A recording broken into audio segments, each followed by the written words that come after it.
মাটির আলুটা গরম পানির মধ্যে দিয়েছি, একটু ভাপ দিয়ে নেব, তাহলে নাল নাল থাকবে না। বিসমিল্লাহির রহমানির রহিম। ভেটকি মাছ রান্না করব মাটির আলু দিয়ে। মাছটা কষাই নেব। পেঁয়াজ দিলাম,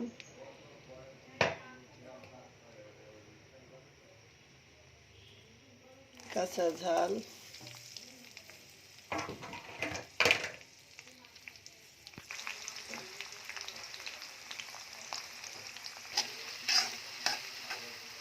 পেঁয়াজের ঝালটা ভাজা ভাজা হয়ে গেছে। এখন আদা রসুন দিয়ে দেব,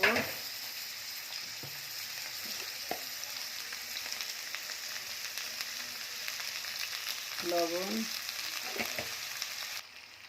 হলুদ,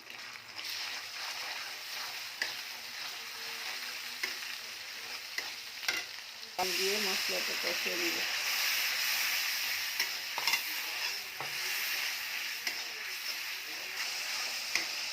ভেটকি মাছটা দিয়ে দেব।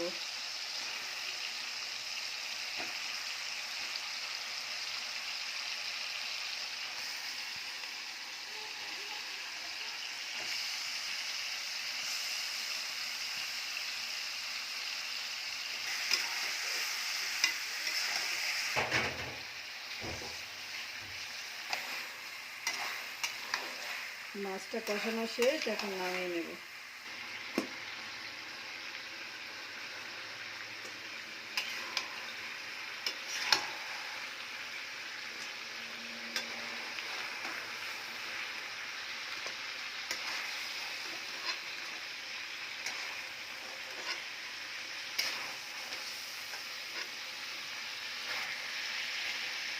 আলুটা এখন কষাই নেব।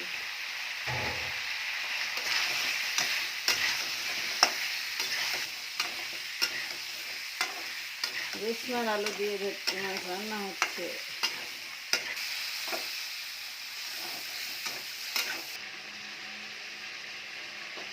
দিয়ে দিলাম, কষানো শেষ আলুটা, এখন গরম পানিটা দিয়ে দিলাম।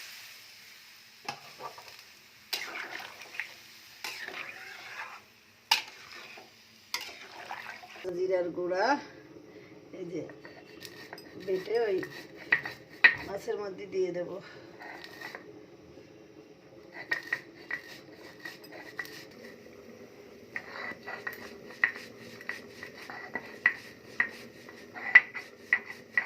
হয়ে গেছে, এখন মাছটা দিয়ে দেব।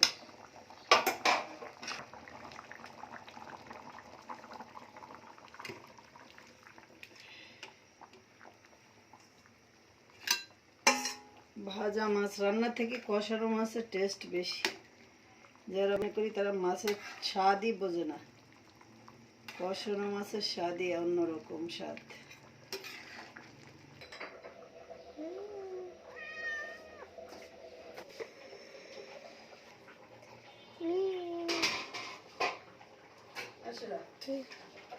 মরিচের গুঁড়াটা দিয়ে দেব।